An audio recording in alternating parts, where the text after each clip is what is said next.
He's been called the Oracle of Omaha, the Sage of Nebraska. And from a young age, he knew he would be rich. I could figure out when I was 10, if I had a fairly long life, I was going to end up with a lot of money. He was right. 70 years later, he was the richest man in the world, a tycoon with a rock star aura. I've never known anyone as focused as he is. It's amazing. He wants to be the best he can be at what he's doing. And what he's doing happens to make a lot of money. Warren's very young and energetic. Warren is super interested in the latest things going on, and there's so much that you just absorb from Warren's approach to things. But among all those winning bets, there have also been dramatic brushes with financial disaster. Both the company and I personally promised Treasury that we would aggressively help them in finding out anything we've done wrong in the past and to make very sure that it doesn't happen in the future. I was scared. I was scared stiff. There were a lot of people that wanted us to go out of business over that weekend, and I didn't know what was going to happen. And behind his folksy demeanor, there's one of America's shrewdest and toughest businessmen. You don't make $40 billion by being Mr. Rogers or by being one of the Muppets. Warren takes no prisoners when it comes to a negotiation. He uses every bit of leverage that he can.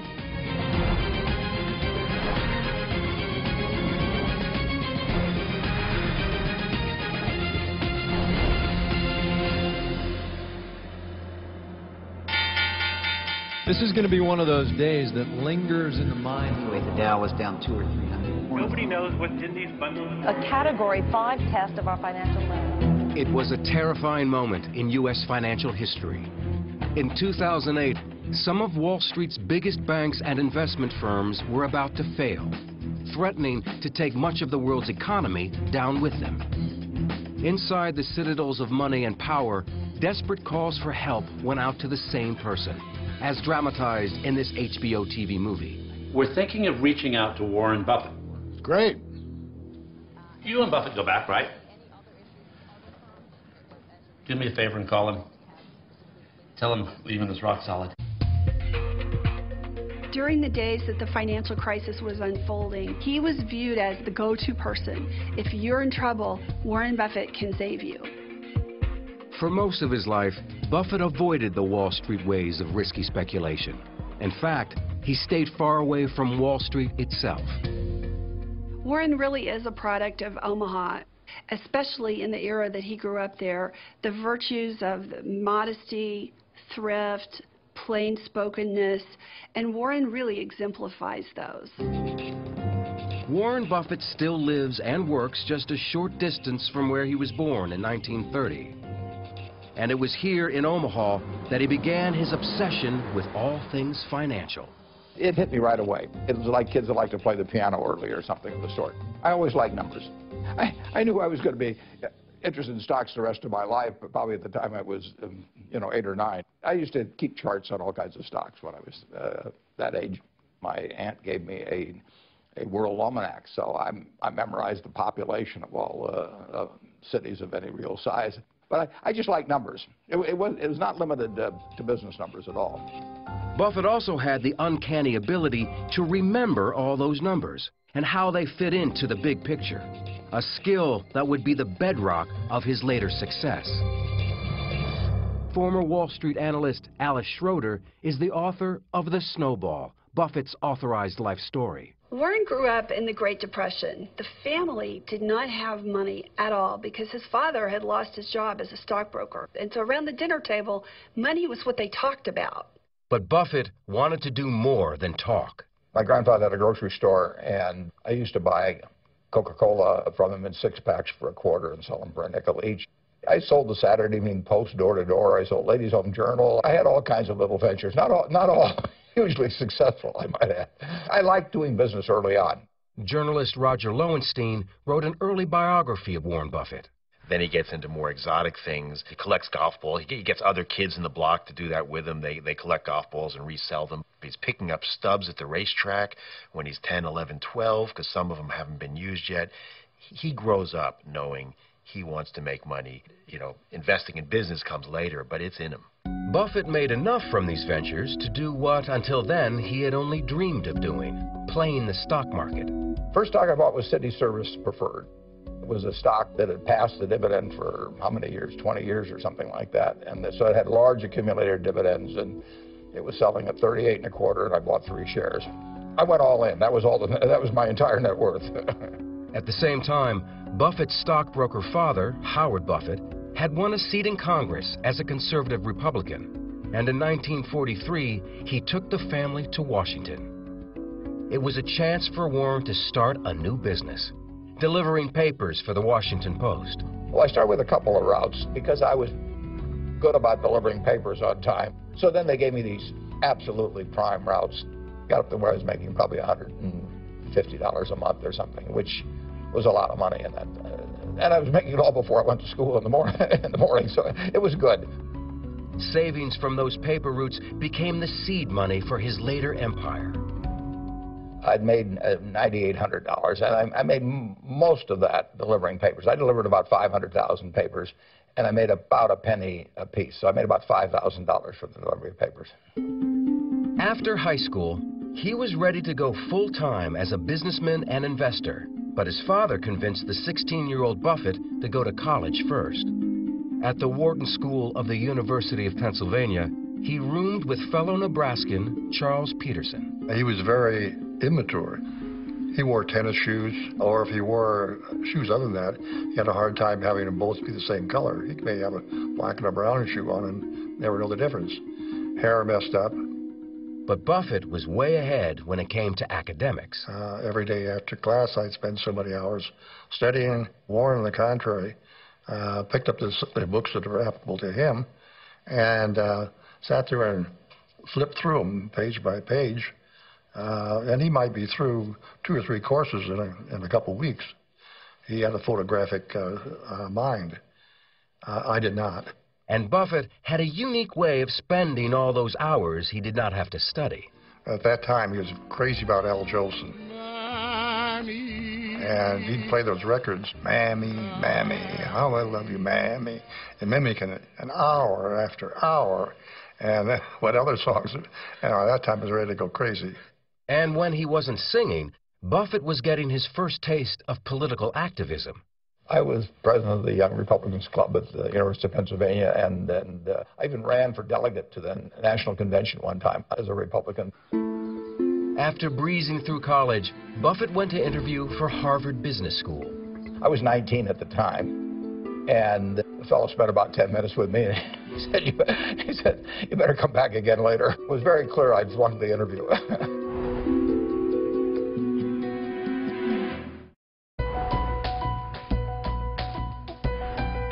After being rejected by Harvard, Buffett set his sights on Columbia's business school, where Wall Street maverick Benjamin Graham was a professor. Graham's investment philosophy was simple, but it defied conventional Wall Street wisdom. Many people take their cues as to what to do from what the market itself is doing. But Graham would tell you that the market is there to serve you, not to inform you. And basically he was saying the market will be wrong. Now that flies in the face of what a lot of other people think. But Graham would say that sometimes the market is very, very wrong. And if you look at the prices of stocks as buying pieces of businesses, you will be able to recognize when the market is very wrong. Graham's way was to find undervalued stocks that were off the radar. And Buffett became his most devoted disciple. He taught us to find a dollar bill that was going to be, you could buy for 50 cents, but the dollar bill wouldn't necessarily increase in value very fast. And I analogize that to essentially walking down the street looking for cigar butts with one puff left in them, and they weren't very attractive, and there was maybe only one puff in them, but they didn't cost anything. Armed with the Graham philosophy, Buffett headed back to Omaha to start his own business. He said, I'm going to form a partnership. And he said, would you want in? I said, sure, I do. There was only 7 or 8 people in that original partnership. Convincing people beyond the first 7 investors got rockier. My sales pitch wasn't very effective. I was 20 years old. I looked like I was about 16, and I probably behaved like I was about 12. So I would go around and call on people. They were always nice to me. But I would see a Mr. Smith, and I would go through all these facts and figures about why you should buy some stock. And when I got all through, in my head, I would count to 3. I would go 1, 2, 3. And then Mr. Smith would say, "What does your dad think?" And I would always want to hit him. But it was frustrating. Buffett knew that he had to be a better salesman, so he turned to popular self-help guru Dale Carnegie. Well, I had to be able to communicate with people better, and I mean in groups particularly. I just knew that I couldn't go through life terrified of public speaking, and I'd heard about the Dale Carnegie course. And he applied those lessons when he began dating hometown girl Susan Thompson. I mean, I proposed to my wife during the Dale Carnegie course, so I mean, I got my money's worth right during the course. I had the intellect to succeed, but I did not have the persona. I was not put together as a person until I met her. Buffett was finally ready to put his career in gear. He was picking stocks that others were ignoring, and his stocks kept going up. Little by little, word spread around Omaha that the kid knew what he was doing. He's devouring every annual report, and they stay devoured. He remembers them, and he's got these balance sheets in his mind so that if a stock gets cheap, 3 years later, he remembers what the fundamentals of the company are. This is a buy now. In the first 5 years that Buffett was in business, the Dow rose by 74%, while Buffett's investments had gone up 250%. In 1961, at the age of 30, he reached millionaire status. Friends like Stan Lipsey saw that he was still operating as a one-man band. His study was right off the bedroom in their house. He wasn't even in an office building at that point. And they had 3 kids. And people joke about Warren not knowing his kids, and that's, of course, a great exaggeration. But the fact of the matter, Susie stabilized the family so that Warren could do the studying that he needed. His wealth was growing rapidly, but you couldn't tell that from the way the family lived. Their home, which Buffett still lives in, was bought over 50 years ago for $32,000. His children all went to public schools. Susie Buffett is the eldest of 3 Buffett children. We grew up in a way that I think is probably different than most kids if you've got a dad who has what my dad has. I mean, we didn't get cars when we turned 16. We didn't live any differently, really, than most of the other kids we knew. The biggest change in the Buffett household was that Warren was moving away from the staunch republicanism of his father. Civil rights had the biggest effect on changing my views on politics. Neither party necessarily covered themselves with glory on it, but it was clear to me that a basic change, a really basic change in civil rights was called for, and the Democrats seemed to be much more attuned to that than the Republicans. And Buffett was about to make an even bigger change in his professional life.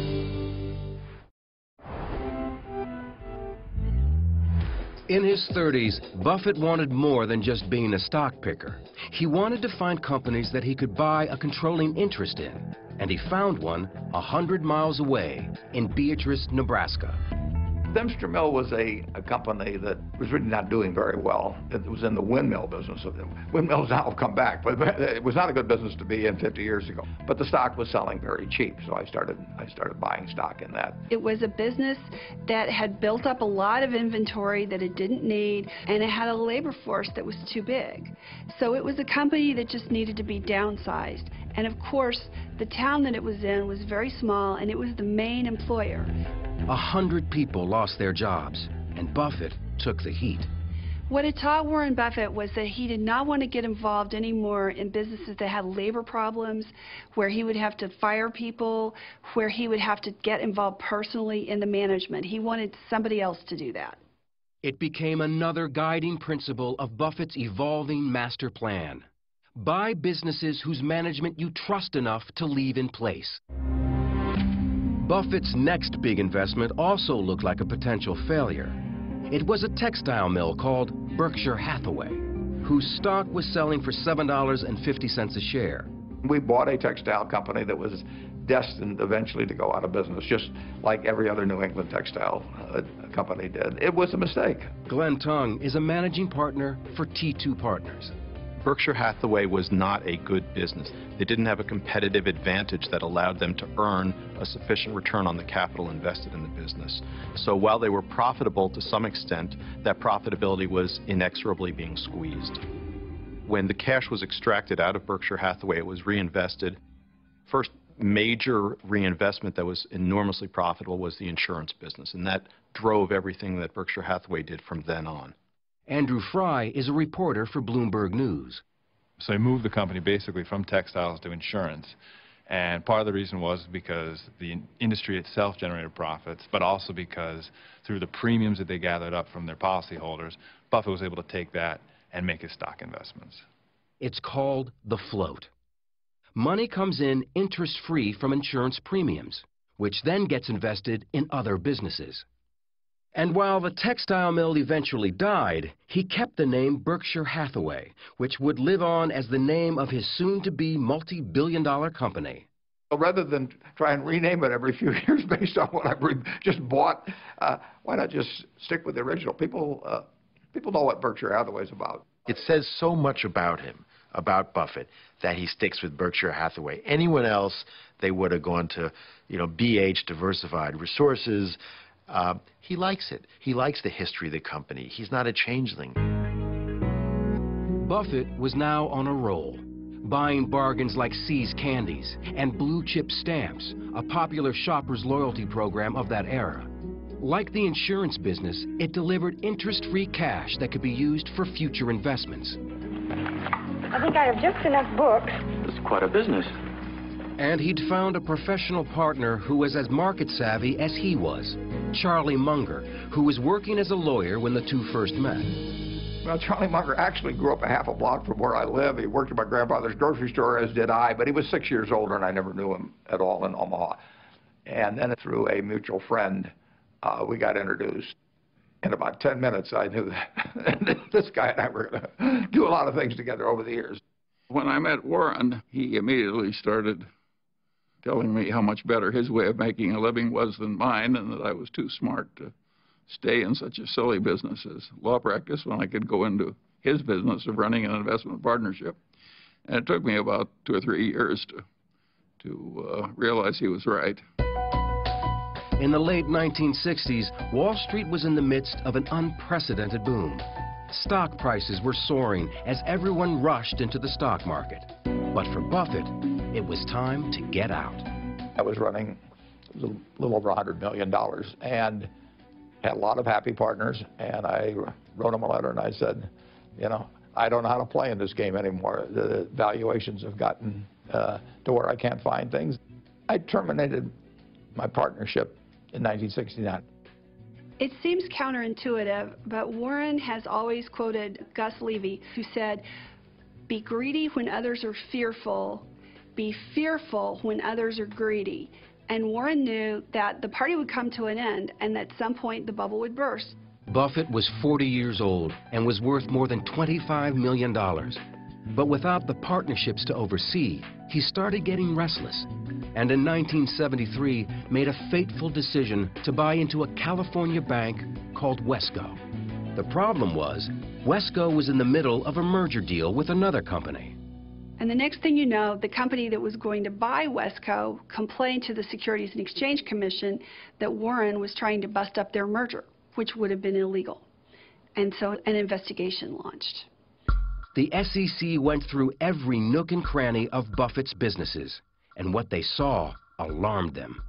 Buffett and Munger's investments were a complex spiderweb of ownerships and cross-ownerships.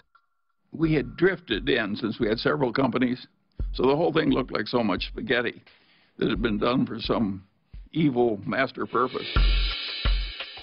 We didn't feel we'd done anything improper, but there were a lot of rules, and the question was whether we'd violated any of them.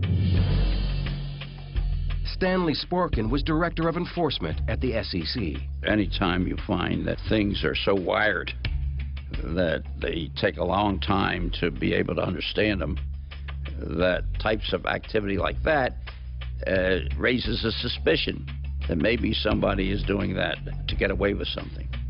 What also raised investigators' suspicions was that Munger and Buffett were offering Wesco shareholders a higher price for their stock than they could get on the open market.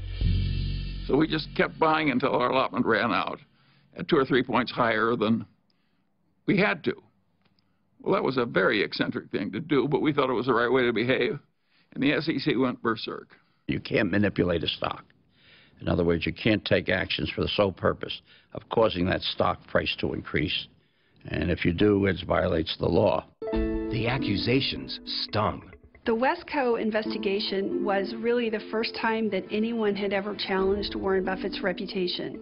And he responded to it almost as though a rattlesnake were about to bite him, because it really threatened his career.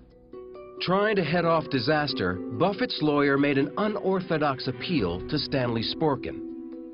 And saying, look, Stan, even though this doesn't look good from your standpoint, I want you to take into account the character of the individual. In my view, meaning Rickershauser view, he probably is going to be the #1 person in the financial services industry of all time. The appeal worked. Buffett's company, Blue Chip Stamps, was fined just over $100,000, but no charges were filed against Buffett. So he became even stricter, even more proper in his behavior and in worrying about his reputation.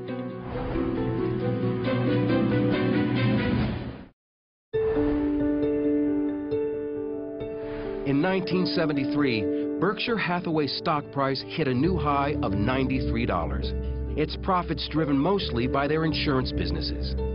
Buffett also owned stakes in banks, clothing makers, and candy factories. But there was one business he was passionate about owning. I love newspapers. I mean, I started reading newspapers. You know, my dad would bring them home when I don't know whether it was 6 or 7 or 8, and it was the first thing I'd grab. You know, my sisters would grab them too. We all like to read. His first newspaper purchase was an Omaha weekly called The Sun. The Sun was a very small business. I mean, it had never made any money at all. Stan Lipsey was the publisher of Sun newspapers. We were a weekly publishing against a daily, so we had to initiate stories, hopefully investigative pieces, and we'd sit there and brainstorm what we could do. At one meeting, Buffett suggested doing a story about Boys Town, a legendary home for orphan boys located just outside Omaha, and made famous by the 1938 movie with Spencer Tracy and Mickey Rooney. 4,000 boys have passed through this city of little men. It was sort of common knowledge around Omaha that the money was pouring in there, and the number of boys had gone down. They'd had 1,000 boys at the peak. And now I knew the population had gone down, so I thought there was a story there. Buffett knew that charities like Boys Town had to disclose their net worth in a federal form called a 990. So Warren said to us, go to Washington and get the Boys Town's 990, and you'll have a lot more information. And that was about the most important piece of information we could lay our hands on. That led to the headline, which was 700 boys with $209 million. And the kicker, the overline was, Boys Town, America's richest city. The story won a Pulitzer Prize in 1973, a rare honor for a local weekly newspaper. There was a phone call from Stan Lipsey, and he said, we won the Pulitzer on this. It was a big day. Buffett now had a taste of the big leagues, and he wanted more. He set his sights high on the influential Washington Post. They had a virtual monopoly. There was one competitor that was going to go out of business soon in Washington, D.C. It's a town hooked on news, so what more could you ask for? And in addition to that, it was the paper that he had an association with as a teenager, delivering the paper. At first, Buffett wasn't sure how much he wanted to invest. Then, the Washington Post broke the Watergate story, and President Nixon inadvertently made his decision easier. 1973, the stock had gone down a lot, partly in response to the fact that the Nixon administration had sort of declared war on the Washington Post.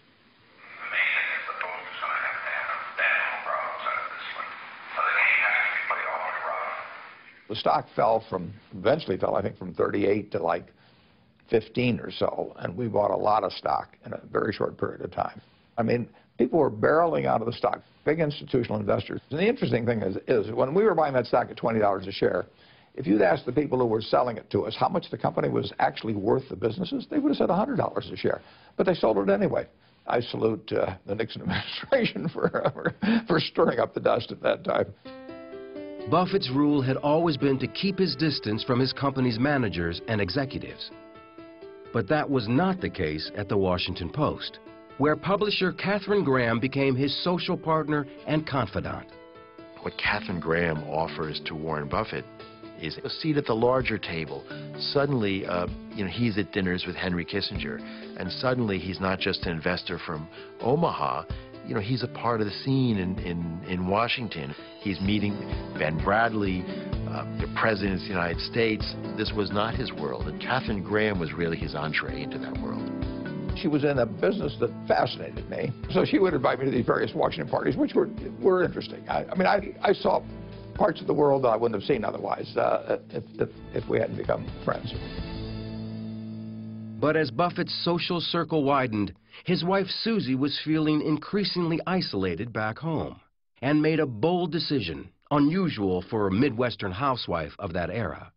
She was not divorcing Warren, but she left Omaha for San Francisco to pursue a new life and a new career as a singer. I get why she moved. My dad was getting more famous, and my mother was so not the Mrs. Warren Buffett type at all. You are in a fishbowl, and everybody wants stuff from you, and it's not so much fun, really. Their relationship never changed at all. They were completely in love with each other. They talked 5, 6, 7, 8 times a day. They traveled together. She just couldn't live here. To make sure that Warren was taken care of in her absence, Susie turned to her friend, Astrid Menks. Susie knew what a solid, Warren person Astrid was, and she sort of asked Astrid to look out for Warren, and that's how they got to know each other. Within a few months, Astrid moved in. It's very unorthodox. A lot of people, I'm sure, talked about it and had all kinds of lovely things to say about how weird it was. But I also think, you know what? It's nobody's business what goes on in somebody else's relationship. It worked for the three of them. It worked. Buffett was adjusting to his new domestic arrangements, and his success as an investor in the Post sparked a desire for full ownership of a daily metropolitan paper. He looked at a number of them. The Buffalo Evening News, that was called then, became available. At $33 million, it was Buffett's largest investment yet. The Evening News was one of 2 Buffalo dailies. Unlike the competition, it didn't have a Sunday edition. The competition, Courier Express, had a morning paper that was sort of flimsy, but they had Sunday, which was a hell of a paper, and Warren and I both knew that Sunday was only going to get stronger and that you had to have a Sunday paper. I knew that we faced extinction unless we got into the Sunday newspaper business, and so I did that within, I don't know, 6 or 8 months after we bought the paper, and at that point all hell broke loose. All hell broke loose when Buffett's competition, the Courier Express, took him to court on an antitrust charge. Daniel Mason was a lawyer representing that paper. It was very hard, we said, to justify a $33 million purchase price based upon the revenues that the News had, unless the News wound up being a monopoly newspaper. A federal judge put a halt to Buffett's Sunday strategy, and advertisers began deserting his paper. He's losing money hand over fist. It almost becomes, just a huge sinkhole. But Buffett didn't back down. We knew that it was not going to be a long-term position to expect 2 papers to survive in Buffalo. Eventually, one of those papers was going to lose out, and the other paper was going to be a hell of a success because their financials would change. The fight went on for months until the judge's order was overturned. Buffett's competition soon went out of business, and Buffett's paper went on to become hugely profitable. You don't make $40 billion by being Mr. Rogers or by being one of the Muppets. Warren takes no prisoners. He uses every bit of leverage that he can.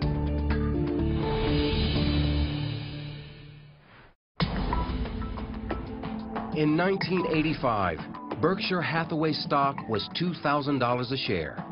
Buffett was now a billionaire. That same year, he made history yet again when he helped finance Capital City's takeover of the American Broadcasting Company.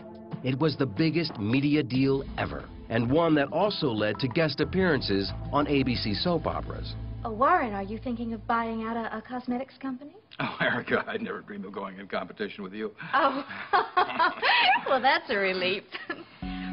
But home was still Omaha, and Buffett saw himself standing apart from the high-flying ways of Wall Street. He was famous for sayings like, if you want to make a lot of money, hold your nose and go to Wall Street. And he had a sign in his office that said that Wall Street was about bulls, bears, and bum steers. But in 1987, Buffett decided to invest $700 million in what was then the nation's largest investment house, the powerful Salomon Brothers. So when he invested in Salomon, which was the classic quintessential Wall Street firm, people said, what is Warren doing? But what always happens with him is, if the chance to make money is big enough, some of these concepts sort of get put by the wayside. But a few years after Buffett's initial investment, Salomon got into big trouble. It turned sour when I got a call in August of, I guess, 1991. They sort of hinted to me about the problems that were coming. A trader named Mosier had done some very bad things in the U.S. government bond market. Those bad things included illegal moves by that Salomon trader to corner the bond market, by using unauthorized accounts to increase Salomon's share and force out their competitors. Derek Morn was a vice chairman at Salomon Brothers. Though he had no involvement in the scandal, he was appalled at what was happening. To me, it was clear that we'd broken the law. We'd interfered with the workings of a critical market, and that the Treasury and the Fed would be less than amused. But the worst was yet to come. Salomon executives found out about the deception, but delayed in reporting it to the authorities. That understandably infuriated the U.S. government, the Federal Reserve, the U.S. Treasury, everybody, when it was found out that they hadn't promptly acted. As CEO of Salomon Brothers, John Goodfriend was taking the blame for the mess. I remember it vividly. When you make the front page in the right-hand column of the New York Times and you picture whether you're a fool, which I probably was, my disrepute became national. Should have been one of the worst days of my life, and probably was. I told Tom Strauss and John Meriwether that we had to go. Talk on Wall Street that Salomon's top officials were offering to resign to prevent the firm's possible debarment as a primary dealer in Treasury securities. The CEO had departed the scene in the company of his lawyers. We were effectively decapitated. In the meantime, this highly leveraged institution is floating in free space. Goodfriend made one last desperate attempt to salvage the company with the only solution he had left: a phone call to Omaha, Nebraska. And he says to Buffett, I'm going to have to resign. We need you to come in and be the CEO. Goodfriend needed someone who both had the confidence of the government and in some larger way the confidence of America to say, yes, this is the Wall Street guy we trust. And literally there was only one person in America who could fit that description, and that was Warren Buffett. And I wasn't involved in the thing so that I was not tainted. The hope was that I would be credible with all the people that were mad at us. There were a lot of them. When Buffett arrived in New York, the company was in a state of panic. There's no future and there's no present for an indicted financial firm. The firm would have folded. I was very clear, and I advised Warren of what the consequences would be, which not only that the firm would fail rapidly, but that there would be significant systemic impacts on other institutions. Buffett was now helming a company about to go down in disgrace. Warren used to say that it takes a lifetime to build a reputation and 5 minutes to lose it. And he was afraid that Salomon could be that 5 minutes for him. It was August 18th, 1991. Treasury Secretary Nicholas Brady had ruled that Salomon was out of the bond business. It was announced at about 10 in the morning on a Sunday. The U.S. Treasury had knocked us off the list of really acceptable people, primary dealers. That would have been a death blow to the company. So I had to get that changed by the time Tokyo opened. He only had a few hours. Once the Tokyo markets opened, the firm's fate would be sealed. The Japanese banks could have begun a run on the bank by selling our stock, by liquidating their positions with us, by demanding cash they could very quickly drain the firm of its capital and its liquidity. That momentum would transfer to the London market, and by the time New York opened, we would have been in acute crisis. Buffett called longtime confidant Charlie Munger into New York for an emergency meeting. I will never forget that as long as I live. That was the most awesome moment in my life, because that would have been a national calamity. And it looked for a long time as though the government was just going to say, the hell with you, Solomon. Warren Buffett spent the entire day in frantic phone calls to Washington, trying to get the feds to back off. I was scared stiff, and it probably came through in my voice when I was talking. I was talking to Nick Brady, who was the Secretary of the Treasury, and Jerry Corrigan, who was the head of the Federal Reserve of New York. And these people were undeservedly, understandably, furious with what Solomon had done. And there were a lot of people that wanted us to go out of business over that weekend, and I didn't know what was going to happen. At the 11th hour, there was one final call with Nicholas Brady. There was a big emotional catch in Warren's voice when he was talking to Nick. And I think Nick realized that if he's that disturbed by this, maybe he's right that we should back off just a little. He didn't have to back off very much, just a little bit. And it prevented the calamity. A visibly shaken Buffett faced dozens of reporters waiting in the Solomon Auditorium. The Treasury saw the Solomon Inc. Board of Directors today take some major steps to install new management.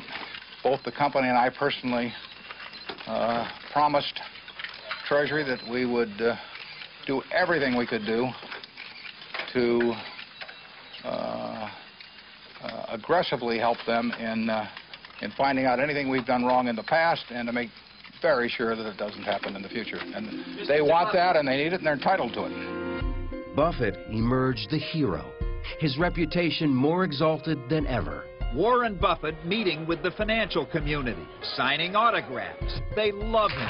The man with the squeaky clean image who's trying to clean up the mess at Solomon Brothers. I'm going to be the American Bar Association's Man of the Year. I mean, we are spending a lot of money on legal fees. John Goodfriend found himself cast as the heavy. You need a villain. Somebody who led all these people astray and did all kinds of bad things. But I didn't see how I could fight it. I couldn't put Solomon at risk. Warren and Charlie were not our advocates in this situation. They maintained their purity, and we were down in the dumps. Life. But Warren's work wasn't over. To seal the deal, he had to personally take charge of cleaning up at Solomon Brothers. It was miserable. I was there 9 months and 4 days, and it's not an accident that I can tell you 20 years later exactly how long I was there. But it was important that it get done. I wouldn't wish it on anybody, and I wouldn't wish what happened to the firm, on anybody. But in a sense, I learned a lot.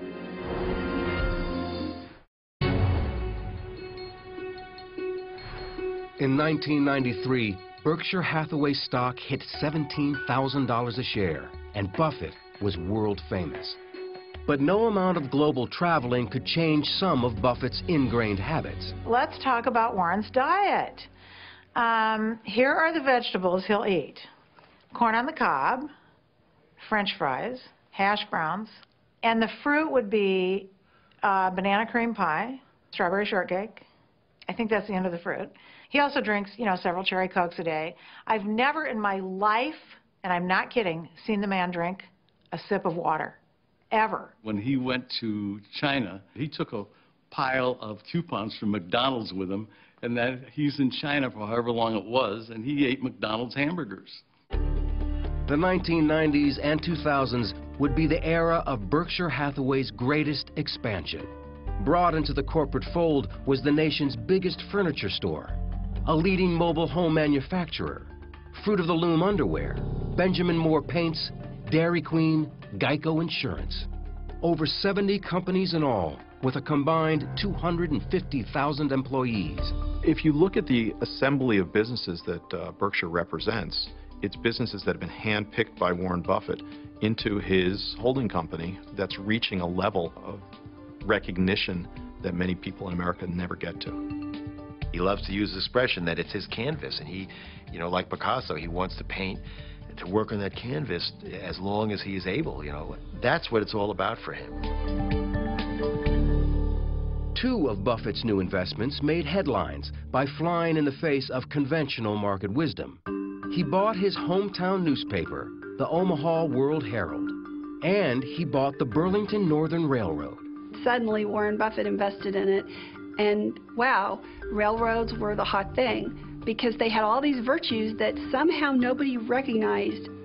That is the thing that Warren Buffett has done over and over, is he invests in something and then everybody looks at it and says, I saw it there. Why didn't I recognize these things all along?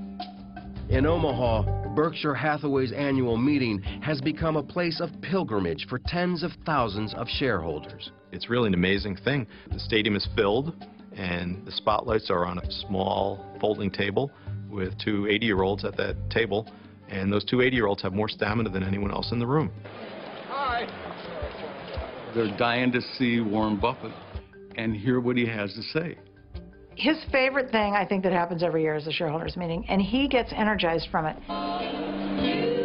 He goes nonstop from Friday to Sunday night, and as the weekend goes on, he gets more energy.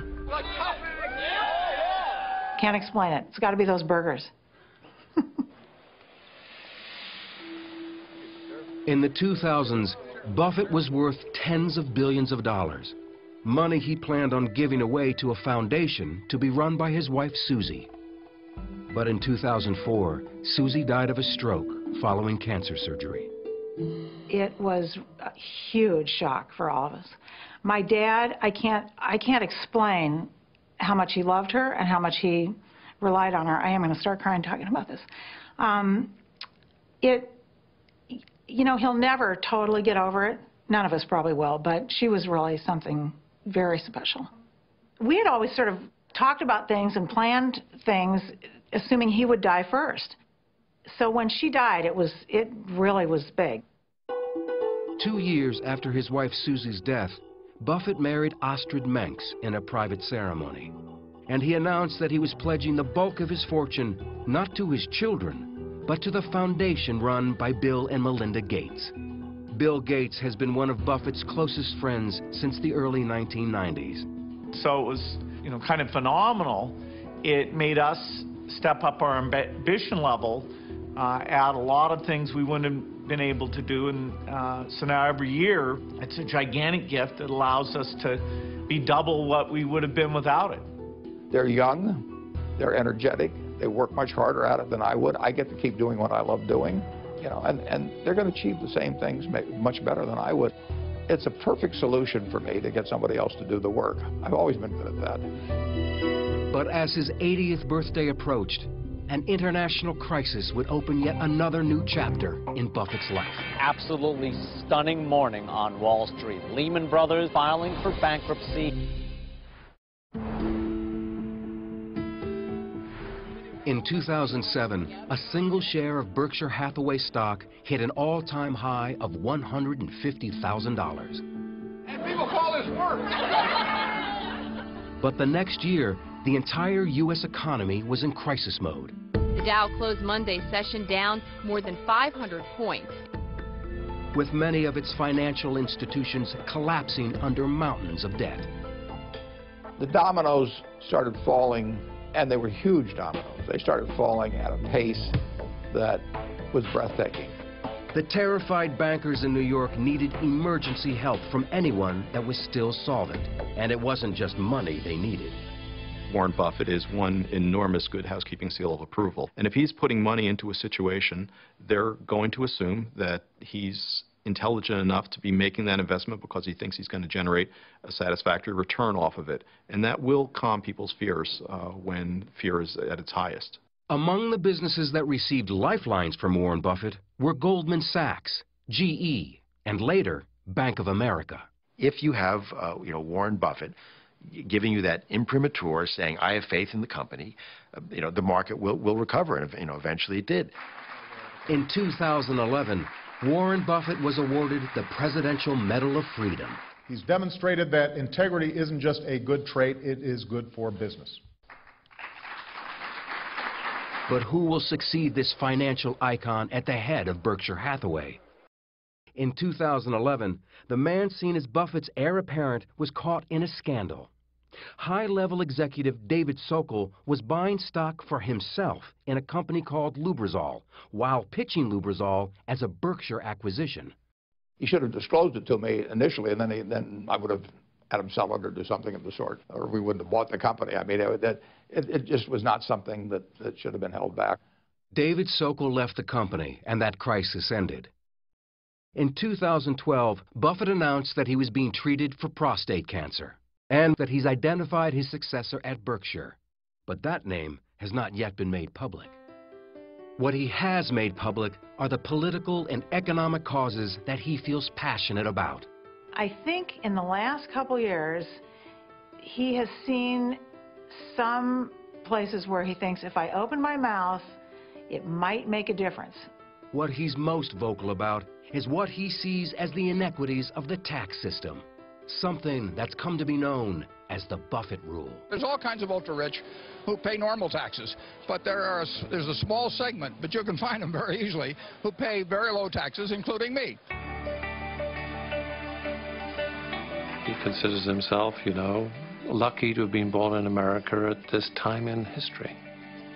Buffett is just a unique character who came along in a period when America became fascinated with finance, who did it better than anybody. And he's been able to bring Wall Street back to Main Street in a way that I don't think we'll ever see again.